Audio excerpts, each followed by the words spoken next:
right, we're going to look at some takedowns, which is one of your better options when you're in this clinch, but you're free to move. You're not against the wall. Maybe you want to take the guy down to get top position where you can use gravity, and sometimes you can throw the guy and remain standing.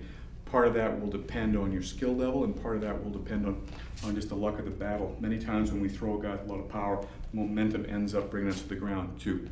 But like we talked about in our first program, throws are skills in themselves. If you want to spend a lot of years, you can develop a bunch of different throws like they do in judo, sambo, wrestling, things like that. However, we did cover a couple of really basic, really effective ones. The main one being the osotogiri, which is a back throw. He needs to give you backward pressure.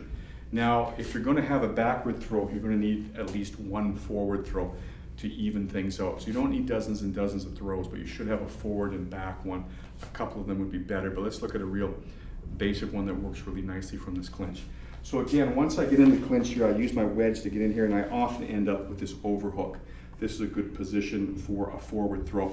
Now I can use the blocking of his hip and the blocking of his head like we talked about, and I'm going to somehow have to defend against this arm. If I get here or his wrist, it's perfect. Now as he drives into me, I'm going to use that same spring load theory that we talked about to hit him, but we're going to use this to throw him. This is a really simple version of what they call in Japanese the uchimata. It's just an inner thigh throw.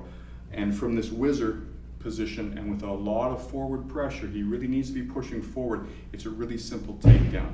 To try and do it against a trained guy who's pushing away, it's a different story. But in the street fighting context, as soon as he starts driving in on me, I'm going to hold him back as much as I can to get him to use maximum force, and then I'm going to circle this leg backwards a little bit to get sideways to him like this. Okay, I basically get out of his way, but I leave this leg in place, and this leg is just going to kick up his leg. It's a really simple throw when you do it in this context. Okay, if you do it right, it looks really spectacular. The guy flies through the air, but if you get him to do the work, it's not that bad. So we start from here. He pushes in, I turn, and I pick him up like that, and by using the whizzer, I can throw him past me. I'm going to let go of his arm so we can post with it, but if I hold on to this, I'm going to be able to throw him and turn him onto his back.